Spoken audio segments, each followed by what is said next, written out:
అందరూ ఒక్క చోట కూడుకునేది. స్తోత్రం చెప్దామా గట్టిగా? కొంచెం గట్టిగా చెప్దామా? ఇది మొదటి మాట. రెండో మాట చెప్తాను. మోషేని దేవుడు పిలిచి అంటాడు, మోషే, నేను నా ప్రజలతో మాట్లాడడానికి నాకు ఒక గుడారము కావాలి, నాకు ఒక గుడారం నిర్మాణం చేయమన్నాడు. సరేనయ్యా, గుడారం నిర్మాణం చేస్తానంటే ఆయన ఏమన్నాడు తెలుసా? నీ లెక్క చెప్పున నువ్వు, నీ ఆలోచన చెప్పున నువ్వు గుడారం కట్టడానికి వీలు. నేను ఒక నమూనా ఇస్తా, నేను ఒక లెక్క చెప్తా, ఆ కొలతలతో నువ్వు గుడారమును కట్టు. ఇశ్రాయేలు ప్రజల మధ్య ఎవరి వారు వేసుకున్న గుడారాల మధ్య ఈ గుడారం ఉండాలి. దాని పేరు ఏంటంటే ప్రత్యక్ష.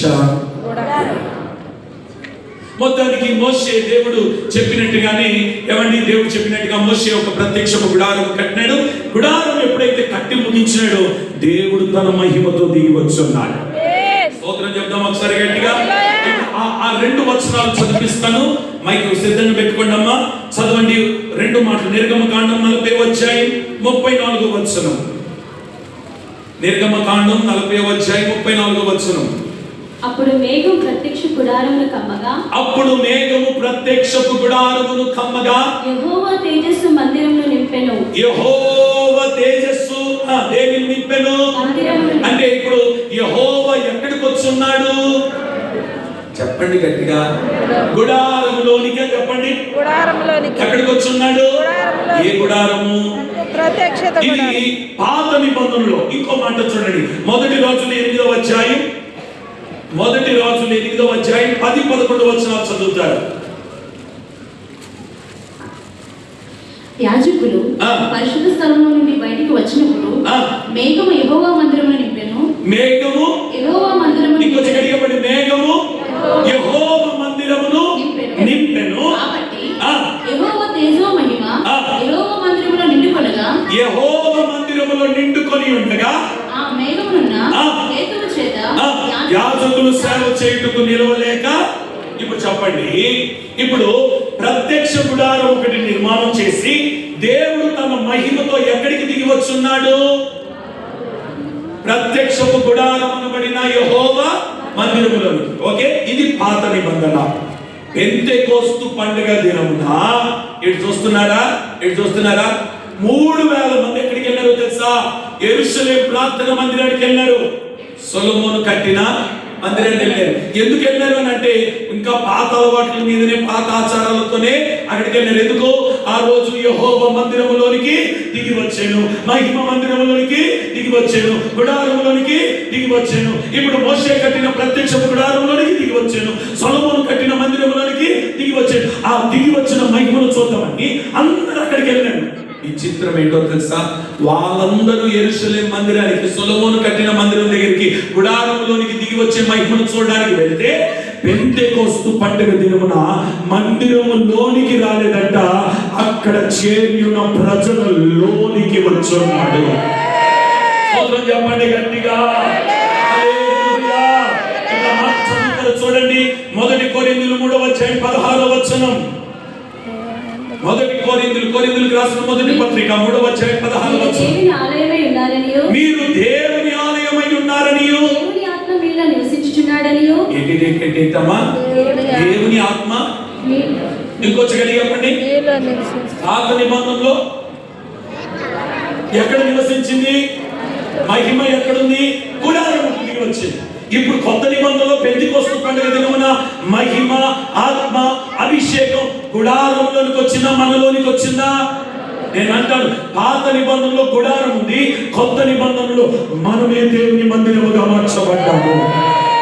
చెప్పండి ఒకసారి గట్టిగా. పాత నిబంధనలో గుడారంలోనికి దిగి వచ్చిన మహిమ, పెంతెకోస్తు పండుగ దినమున మనలోనికి దిగి వచ్చిన దేవుని ఆత్మ. స్తోత్రం చెప్పండి, చెప్పండి. అప్పుడు ఆ గుడారములోనికి ఎప్పుడో ఒకసారి ఆయన దిగి వస్తే, ఇప్పుడైనా ఈ మందిరములోనికి, ఈ గుడారములోనికి ప్రతి క్షణం మనతో మాట్లాడడానికి ఆయన దిగి వస్తున్నాడు. నాతో ప్రభు ప్రతిరోజు మాట్లాడుతున్నాడు అన్న వారు చేతులెత్తి గట్టిగా హల్లెలూయా చెప్పండి. నీవేమై ఉన్నావనంటే దేవునికి ఒక గుడారముగా మార్చబడ్డా, దేవుని మందిరముగా మార్చబడ్డా, దేవుని ఆలయముగా మార్చబడ్డా, దేవుని మందిరముగా మార్చబడ్డావు కనుక నీ మందిరములోనికి మహిమ దిగి వచ్చింది, నీ మందిరములోనికి అభిషేకము దిగి వచ్చింది, నీ మందిరములోకి అగ్ని దిగి వచ్చింది, నీ మందిరములోనికి ఆత్మ దిగి వచ్చింది. ఆ పరిశుద్ధాత్ముడే నేను పరిశుద్ధపరుస్తున్నాడు. చెప్పండి గట్టిగా. వాళ్ళందరూ ఎక్కడికి వెళ్ళారనంటే సొలొమోను కట్టిన మందిరం దగ్గరికి వెళ్ళారు. ఎందుకు? అక్కడ మహిమ దిగి వస్తుందని. విచిత్రం ఏంటంటే వాళ్ళు అక్కడికి వెళ్ళారు, మహిమ ఎక్కడి దిగి వచ్చిందంటే ఎక్కడున్నారు వీళ్ళు? ఆ మేడ గదిలో ఉన్న 120 మంది ఎవరిని కనిపెడుతుండగా వారిలోనికి దిగి వచ్చిన మహిమను చూడడానికి ప్రజలు వచ్చినారండి. నేనంటాను, ఈ రోజు దేవుని ఆత్మను పొందగలిగితే, మహిమ నీలో ఉండగలిగితే, దేవుని ఆత్మ నీలో రాగలగలిగితే, అగ్ని నీలోనికి రాగలిగితే అన్య జనులు నీ యొక్కకు వచ్చుదురుగాక, ప్రజలు నీ యొక్కకు వచ్చుదురుగాక, వ్యక్తులు నీ యొక్కకు వచ్చుదురుగాక, జనులు నీ యొక్కకు వచ్చుదురుగాక, నీలో ఉన్న మహిమను చూచుటకు వచ్చుదురుగాక. చేతులెత్తి ఆమె చెప్పుకోండి గట్టిగా. నీలో ఉన్న దేవుని శక్తిని చూచుటకు ప్రజలు వచ్చుదురుగాక, నీలో ఉన్న దేవుని కార్యాన్ని చూచుటకు ప్రజలు వచ్చుదురుగాక. నేను అంటాను, ప్రజలందరూ గుడారం దగ్గరికి ఎలా వెళ్ళారు? ఇప్పుడు 120 మంది మేడగదిలో ఉన్న 120 మంది దగ్గరికి వచ్చినారట. వీళ్ళంతా ఏం చూస్తున్నారంటే వారిలో దేవుని అభిషేకాన్ని చూస్తున్నారు. నేను అంటాను, నీలో దేవుని అభిషేకాన్ని ప్రజలు చూడాలి. నువ్వు సామాన్యమైన వ్యక్తిగా ఉండడానికి వీలు, సామాన్యమైన ఒక విశ్వాసిగా ఉండకూడదు, నువ్వు సామాన్యమైన ఒక సేవకుడిగా ఉండకూడదు, నువ్వు సామాన్యమైన ఒక పరిచారకుడిగా ఉండకూడదు, నువ్వు సామాన్యమైన ఒక యవనస్తురాలుగా ఒక యవనస్తుడిగా ఉండకూడదు. నువ్వు ఎట్టి యవనస్తుడిగా ఉండాలంటే అభిషేకము పొందిన ఒక యవనస్తురాలుగా నీవు కనబడుదువుగా. నువ్వు సామాన్యమైన వాడి కాదు, నువ్వు ఒక నార్మల్ పర్సన్ కాదు, అందరి వల్లే కాదు. నువ్వు ఉండాల్సింది నిన్ను చూడడానికి రావాలి, నీ మీదున్న మహిమను చూడడానికి రావాలి, నీ మీదున్న అభిషేకాన్ని తాకడానికి రావాలి, నీలో ఉన్న దేవుని తేజస్సును చూడడానికి ప్రజలు రావాలి. స్తోత్రం చెప్దామా గట్టిగా? కొంచెం గట్టిగా చెప్పండి. ఎప్పుడు వస్తాడు ఆయన నీలోనికి అంటే నీవు దేవుని మందిరముగా దేవుని మందిరముగా మార్చబడడం అంటే, ఇప్పుడు మందిరం ఒకప్పుడు పాడైపోయిన మందిరాన్ని నువ్వు ఏం చేయాలంటే బాగు చేసుకోవాలి. ఇంకా సినిమాలో మానలేదు, సినిమా రీల్స్ పెడుతున్నావు నీ స్టేటస్ లో, ఇంకా మానలేదు, సినిమా మాటలు పెడుతున్నావు.